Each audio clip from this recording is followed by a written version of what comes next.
अस्सलाम वालेकुम। एक और प्रॉपर्टी के प्लेटफॉर्म से मेरा नाम एहसान अहमद है। वीडियो शुरू करने से पहले आप सबसे गुजारिश है, चैनल को लाइक कीजिए, सब्सक्राइब कीजिए और बेल आइकन के बटन को दबाना ना भूलिएगा ताकि आपको अपकमिंग जो भी वीडियोस हों वो वक्त पर मिल सकें।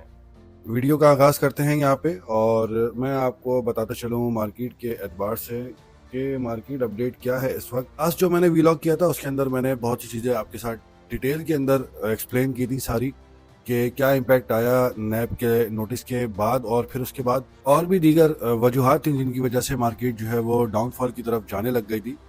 तो आज के इस व्लॉग के अंदर मैं आपको करंट जो सिचुएशन है लास्ट 2 डेज की वो मैं आपके साथ शेयर करूंगा, और प्लस प्रीसेंट 1 जो बहरिया का बिल्कुल पहला प्रीसेंट है जो मेन गेट से एंटर होती है आपके उल्टे हाथ के ऊपर लगता है, तो प्रीसेंट 1 से लेके प्रीसेंट 19, ये प्रीसेंट 1 से लेके 19 का जो एरिया है पूरा, ये पूरा फेज 1 कहलाता है। और ये फेज 1 इतना अहम क्यों है ये भी मैं आपके सामने आज कुछ चीजें रखूंगा आपके सामने, ताकि आपको फोरकास्ट करने में भी आसानी हो आगे, अगर आपने कोई बाय सेल करनी है, कुछ इन्वेस्टमेंट करनी है एसेट बार से भी, और अगर आपको अपनी घर बनाना है, अपना कंस्ट्रक्शन करनी है उस हवाले से भी, हर लिहाज से।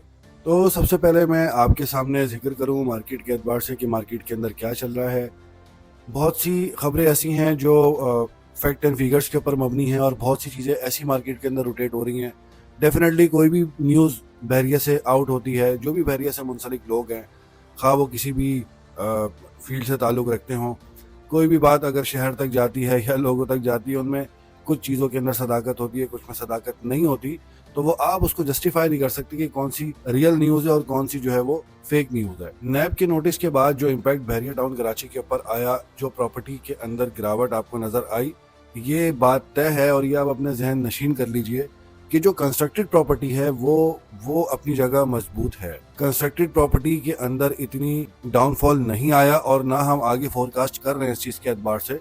खा वो कोई भी प्रीसेंट हो, प्रीसेंट 2 हो, प्रीसेंट 4 हो, प्रीसेंट 5 हो, प्रीसेंट 6 हो, बहरिया हिल्स प्रीसेंट 9 है, 16 है, अली ब्लॉक है, 11 है, 11 भी, जहाँ जहाँ कंस्ट्रक्टेड प्रॉपर्टीज हैं वहाँ इतना डाउन नहीं आया जितना लोग बढ़ा चढ़ा के आप लोग को बता रहे होते हैं। और ये वही सौदे अभी बिकने के लिए आ रहे हैं जो टोकन बिहाने के ऊपर उठे थे। अदरवाइज जो न्यू सेलर है, मतलब जो इरादा रख रहा था कि थोड़ी सी मार्केट बेहतर होगी फिर मैं अपनी कोई चीज बेचूंगा, तो वो तो पहले ही अपना फुल स्टॉप लगा के बैठ चुका है। तो इस पे अगर अभी मैं देखूं, जैसे प्लॉट्स के अंदर तकरीबन 10-12 लाख 15 लाख का डिफरेंस आ चुका है डिक्लाइन की तरफ, डाउनफॉल की तरफ जो मार्केट जा रही है। प्लॉट्स के अंदर आपको पता है कि बेतहाशा इन्वेंट्रीज है, बेतहाशा, हर पेशेंट की आपको बेतहाशा इन्वेंट्रीज मिलेंगी, और रेट इतना मजबूत हो नहीं पाता। मतलब अगर थोड़ी सी मार्केट बेहतर होने लगती है तो वो फौरन शूट करता है, और जब रुक जाती है मार्केट या डाउनफॉल की तरफ जाती है तो वो रैपिडली नीचे आती है। लेकिन कंपैरेटिवली अगर कंस्ट्रक्टेड प्रॉपर्टी को अगर आप देखें तो कंस्ट्रक्टेड प्रॉपर्टी अपनी जगह उसी तरीके से मजबूत है। इसके अंदर अगर कोई भी रेट अगर नीचे आया है तो 5-6 लाख रुपए 7 लाख रुपए के दरमियान आया है। वो भी सिर्फ उसका इम्पैक्ट इस वजह से पड़ रहा है कि जो बीच में शॉर्ट सेलिंग इन्वेस्टर्स थे वो लोग वक्त पर पेमेंट नहीं कर पाए, जिसकी वजह से जो है वो सौदे वापस जो है वो मार्केट के अंदर बिकने के लिए आए। नैब के नोटिस के साथ साथ और भी कुछ ऐसी डेवलपमेंट्स हैं जिनकी वजह से मार्केट अब उस तरीके से बेहतरी की तरफ नहीं जा रही है, और वो सारा इम्पैक्ट जो भी है वो आप लोग के सामने है। इंशाल्लाह अच्छी खबरें आएंगी, बिल्कुल आएंगी, और बेहतरी की तरफ वापस मार्केट जाएगी। आजकल आप लोग वैसे भी टीवी के ऊपर न्यूज देख रहे होंगे कि गवर्नमेंट भी इस हवाले से सोच विचार कर रही है कि प्रॉपर्टी सेक्टर के अंदर हमने टैक्सेस के हवाले से भी जो है वो थोड़ा सा बेहतरी लेकर आनी है, टैक्सेस को रिड्यूस करना है। आईएमएफ से भी कोई बातें चल रही हैं इनकी, अगर वहां से कोई मामला हो जाते हैं तो डेफिनेटली ये इसका जो इम्पैक्ट है, अगर ये कोई एमनेस्टी लेकर आते हैं या फिर कोई पैकेज लेकर आते हैं प्रॉपर्टी सेक्टर के लिए जिसमें कंस्ट्रक्शन पॉलिसी भी है, कंस्ट्रक्शन के एतबार से भी एमनेस्टी, अगर कोई इस किस्म के कोई पैकेज लेकर आते हैं तो प्रॉपर्टी सेक्टर बूम कर जाएगा, बहुत अच्छा हो जाएगा मामला। ना कि शहर की property, Karachi, all over the Pakistan including Bahria town Karachi, सब जगह इसका इम्पैक्ट आएगा। ये अपने टैक्सेस के अंदर filer, non filer, late filer का जो चक्कर चलाया, अगर इसको खत्म कर देंगे लोग तो फाइलर नॉन फाइलर को भी रिड्यूस कर दें तो सिर्फ 2 ही कैटेगरीज रहनी चाहिए, फाइलर और नॉन फाइलर की, तो इसमें बहुत बेहतरी आ सकती है इंशाल्लाह। अब मैं आपसे जो डिटेल से बात करूंगा वो प्रीसेंट 1 से प्रीसेंट 19 तक की बात करूंगा जो फेज 1 लगता है। और जैसा कि आप लोग देख रहे हैं कि जो भी इन्वेस्टमेंट्स होती हैं इनमें जो कैटेगरीज हैं ज़्यादातर 250 गज, 500 गज, 1000 गज, 2000 गज फार्म हाउसेस, फिर इसके अलावा अपार्टमेंट्स आ जाते हैं। 950 स्क्वायर फीट के जो बहरिया के अपार्टमेंट्स हैं वो आ जाते हैं। 2250 स्क्वायर फीट के 3 बेड अपार्टमेंट आ जाते हैं और 29-2950 स्क्वायर फीट के जो 4 बेड अपार्टमेंट्स हैं वो आ जाते हैं, इंक्लूडिंग इसके अंदर जिना एवेन्यू के ऊपर बेतहाशा ऑफिसेज हैं वो आ जाते हैं। फिर इसके साथ साथ जो प्राइवेट बिल्डर की कंस्ट्रक्शन है, प्राइवेट बिल्डर के अपार्टमेंट्स हैं वो आ जाते हैं इसके अंदर। फिर इसके साथ साथ बहरिया हाइट्स की साइड ए, साइड बी, पैरागॉन के जो अपार्टमेंट्स हैं वो भी फेज 1 में आते हैं। इसी तरीके से अली ब्लॉक 125 गज का one of the best precinct है, वो भी इंक्लूडेड है फेज 1 के अंदर। प्रीसेंट 15, 16, 17, 18, 19, ये जितने भी पहले प्रीसेंट से लेके 19वें प्रीसेंट तक आते हैं ये सब फेज 1 के अंदर हैं। और ये बहुत कॉन्क्रीट इन्वेस्टमेंट्स हैं आप लोगों की, जो आप लोगों ने इस फेज के अंदर इन्वेस्टमेंट की हुई हैं। इसमें अगर आप देखें तो कुछ वैल्यूज ऐसी हैं जो एफबीआर ने कुछ साल पहले जो है वो पोर्श एरिया करके जो है वो उसको थोड़ा सा अलग ही कैटेगराइज कर दिया था, जिसमें प्रीसेंट 1 हो गया, प्रीसेंट 4 हो गया, प्रीसेंट 9 हो गया जो बहरिया हिल्स कहलाता है। इस तरह प्रीसेंट 2 हो गया, कायद विला, ये भी इसी के अंदर आता है। इनकी जो वैल्यूज हैं, इसकी जो एफबीआर वैल्यू है कंपैरेटिवली किसी दूसरे प्रीसेंट के ज्यादा हैं। और जैसे प्रीसेंट 16 हो गया, 16 के अलावा 17 हो गया, 17 के अलावा और दूसरे प्रीसेंट जो हैं उनके प्रीसेंट्स के जो रेट्स हैं, एफबीआर वैल्यूज जो हैं वो कम हैं। तो ये भी सुनने में आ रहा है, अभी अभी कुछ चीजें हैं जो कंफर्म नहीं है लेकिन मार्केट के अंदर रोटेट हो रही हैं। लीज के हवाले से भी बात हो रही है, रजिस्ट्री जिसे कहते हैं या इंतकाल कहते हैं, इसके हवाले से भी बात हो रही है। जैसे कि अभी रिसेंटली हमने एक नोटिस देखा जिसके अंदर बहरिया टाउन रावलपिंडी के एतबार से बात की गई। जो बहरिया टाउन रावलपिंडी के ऑफिस के अंदर जो उन लोगों ने अपने नोटिस बोर्ड के ऊपर लगाया कि वहां पर भी फेज 1 से लेके फेज 6 तक जो है वो रजिस्ट्री या इंतकाल जो है वो खोल दिया गया है। अब कोई भी अलॉटी अगर रजिस्ट्री करवाना चाहता है तो वो रजिस्ट्री बासानी करवा सकता है। इसी तरीके से अगर फॉर एग्जांपल कल को ये लीज होने के लिए जाता है तो सबसे पहले जो बहरिया की कंस्ट्रक्टेड प्रॉपर्टी है, ये अपने जहन में रखिएगा आप बात, कि जो बहरिया की कंस्ट्रक्टेड प्रॉपर्टी है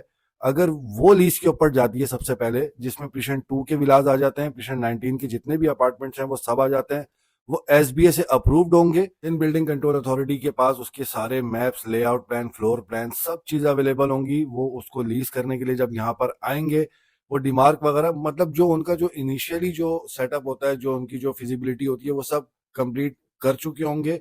उसके बाद जब यहाँ पर लीज खुलेगी तो सबसे पहला पहला जो इम्पैक्ट है आपका, वो आपकी इन कंस्ट्रक्टेड प्रॉपर्टीज के ऊपर आएगा। ये कंस्ट्रक्टेड प्रॉपर्टीज आपकी बूम कर जाएंगी, क्योंकि किसी को भी अगर कोई प्रॉपर्टी लेनी है और उसको ट्रांसफर नहीं चाहिए, वो अगर पावर करवाना चाहे तो वो पावर करवा सकता है, वो सबलीज करवाना चाहे सबलीज करवा सकता है, वो वटेवर। क्योंकि अपार्टमेंट्स का जो मामला है वो तो सारा सब लीज के ऊपर जाएगा। जिस तरीके से आप देखेंगे एक टावर के अंदर फॉर एग्जांपल 155 अपार्टमेंट्स हैं तो वो सब लीज होंगे सारे के सारे। तो पावर के ऊपर भी अगर कोई करना चाहे तो वो पावर के ऊपर भी कर सकेगा मामला सारे जो भी है। उसको सोसाइटी से एनओसी लेनी पड़ेगी, एनओसी लेने के बाद फिर वो अपने फर्दर डॉक्यूमेंटेशन शहर के सिविक सेंटर में या जहां भी डायरेक्टर ऑफिस खुलेगा इसका, वहां पर वो करवा सकेगा बआसानी तरीके से। इसी तरीके से प्लॉट्स के अंदर अगर आप देखें तो प्लॉट्स में जो पोर्श एरियाज ऑलरेडी जो एफबीआर अनाउंस कर चुका है और उसके तहत वो अपनी एफबीआर वैल्यू के हिसाब से टैक्स भी डिडक्ट कर रहा होता है जो भी ट्रांसफर के ऊपर प्लॉट जाता है या कोई घर जाता है। प्रीसेंट 4 हो गया, बहरिया हिल्स का हो गया, ये सारी ये पोर्श एरियाज हैं। तो कहने का मकसद है कि आपका जो ये फेज 1 है, ये फेज 1 ऑलरेडी बहुत ज्यादा डेवलप्ड एरिया है। सारी अमेनिटीज, मतलब बहुत मेजर अमेनिटीज जो है वो बिल्कुल करीब करीब है, इस फेज 1 के अंदर अंदर ही आती हैं। फॉर एग्जाम्पल जैसे आपका डेंजू हो गया, थीम पार्क हो गया, इसके अलावा ग्रैंड जामे मस्जिद हो गई, फार्म हाउसेज हो गए, हेरिटेज क्लब हो गया, ये तमाम तर चीजें आपके फेज 1 के अंदर ही आती। लीज का जो इम्पैक्ट है मैं समझता हूँ कि वो बिल्कुल आउट ऑफ द माइंड होगा आप लोगों के। फॉर एग्जांपल मेरी अपनी परसेप्शन ये है कि अगर 80 लाख रुपए या 85 लाख रुपए का भी एक 2 बेड अपार्टमेंट है, तो जब लीज के मामला शुरू होंगे तो ये कम से कम भी 1.25 करोड़, 1 करोड़ 30, 1 करोड़ 35 के ऊपर जाके खड़ा होगा। इनिशियली मैं आपको बता रहा हूँ। इसी तरीके से कायद विला है, इकबाल विला है। अगर लीज के मामला होते हैं तो इकबाल विला अगर फॉर एग्जांपल अभी 1.25 करोड़ रुपए का है तो वो आपको 2.25 करोड़ रुपए से कम नहीं मिलेगा। इसी तरह कायद विला भी है। कायद विला अगर आपको इस वक्त 2.5 करोड़ के अंदर मिल रहा है तो वो 3-3.5 करोड़ रुपए तक भी जा सकता है। कंपैरेटिवली अगर आप किसी कंस्ट्रक्टेड हाउस की बात करते हैं जिसमें प्लॉट के ऊपर कंस्ट्रक्शन हुई है, जैसे प्रीसेंट 4 का घर है, अगर प्रीसेंट 4 का ऑन अबव एवरेज अगर कोई आपको विला 5 करोड़, 5.25 करोड़ रुपए के ऊपर अगर आपको मिल रहा है या 6 करोड़ रुपए की आस्किंग है, तो उसके अंदर आप 50-60 लाख रुपए आप बेहतर कर लीजिए उसके अंदर, तो इम्पैक्ट बहुत अच्छा है। इसी तरीके से बहरिया हाइट्स है। बहरिया हाइट्स भी अगर आपको 1 करोड़ 10 लाख रुपए का इस वक्त मिलता है और अगर कोई लीज के मामला हो जाते हैं तो कम से कम भी 30 से 35 लाख 40 लाख रुपए का इस प्रॉपर्टी के ऊपर भी जंप कंसिडर किया जा सकता है। इसी तरीके से जो प्रीसेंट 10 के विलाज हैं इस वक्त आपको मिलते हैं 1 करोड़ 90 लाख 95 लाख रुपए के आसपास, तो ये भी 2.25-2.5 करोड़ रुपए के आसपास जाके स्टैंड कर जाएंगे। और ये मैं वो रेट बता रहा हूँ जो एक्सपेक्टेड रेट है, जिसको मैं फोरकास्ट कर रहा हूँ। तो मेरी आपसे गुजारिश यही होगी, अगर आप लोग कोई इन्वेस्टमेंट करना चाहते हैं प्लॉट की मद में, बहुत अच्छी अपॉर्चुनिटी है। ये अपॉर्चुनिटी आपको नहीं मिलेगी, आप किसी भी सोसाइटी से कंपैरिजन कर लें, ऐसा इंफ्रास्ट्रक्चर आपको नहीं मिलेगा। अल्दो अभी कुछ चीजें हैं जो बहरिया से बिलोंग कर रही हैं, डायरेक्ट और इनडायरेक्ट दोनों, जिसकी वजह से मार्केट उस तरीके से ग्रो अप नहीं हो पा रही है। लेकिन आपको भी अच्छे तरीके से अंदाजा है कि जब मार्केट अच्छी चलती है तो बहुत पीक रेट्स के ऊपर जाती है, और वो पीक रेट्स होते हैं जिधर आकर जो सेलर होता है उसका दिल जो है वो ढामाडोल हो जाता है, और वो कहता है कि जी मुझे अभी नहीं बेचना। और फिर उसके बाद जब उसका साइकिल पूरा होता है, फिर थोड़ी करेक्शंस आती हैं मार्केट के अंदर, फिर वो बेचने के लिए जाता है, फिर मार्केट जो है वो गिरावट का शिकार फिर वापस शुरू हो जाता है। तो मेरा आपको मशवरा ये है कि आप प्लॉट्स के अंदर जरूर बाइंग करें। कंस्ट्रक्टेड प्रॉपर्टी उन लोगों के लिए है, मैं लास्ट टाइम भी आप लोग को लास्ट कुछ वीलॉग्स पहले भी मैंने आपको डिटेल में बताया था कि कंस्ट्रक्टेड प्रॉपर्टी उन लोगों के लिए है कि जो खरीद के या तो खुद रहना चाहते हैं या उसका रेंट खाना चाहते हैं, उनके लिए कंस्ट्रक्टेड प्रॉपर्टीज बहुत अच्छी हैं। लेकिन अगर कोई लॉन्ग टर्म इन्वेस्टर है तो वो प्लॉट्स के अंदर इन्वेस्टमेंट करे। कमर्शियल प्रॉपर्टीज के अंदर बहुत बड़ा बूम आएगा। आधो आध अभी जो है वो रेट्स हुए हुए हैं मिडवे कमर्शियल के भी, इसके साथ साथ पिशन 10A के ओल्ड कमर्शियल के अंदर भी। इसके अलावा और बहुत सारे ऐसे कमर्शियल हैं, लिबर्टी कमर्शियल है, पिशन 8 का 6 का कमर्शियल है, पिशन 10 का कमर्शियल है, जहां बहुत ज्यादा डिक्लाइन है इस वक्त। तो आप अगर कमर्शियल में भी अगर इन्वेस्टमेंट करना चाहें तो बिल्कुल आप दिल खोल के करें, थोड़ा सा ये वक्त निकल जाए इंशाल्लाह। इसके बाद जब मार्केट बेहतर होगी, इन रेटों के अंदर आपको चीजें नहीं मिलेंगी। मैं अपने व्लॉग का इख्तिताम करता हूँ यहाँ पे। इंशाल्लाह आपसे नेक्स्ट व्लॉग में एक नए टॉपिक के साथ मुलाकात होगी इंशाल्लाह। चैनल को लाइक कीजिएगा, सब्सक्राइब कीजिएगा, बेल आइकन के बटन को दबाना ना भूलिएगा, ताकि आपको मेरी हर आने वाली वीडियो की नोटिफिकेशन मिल सके।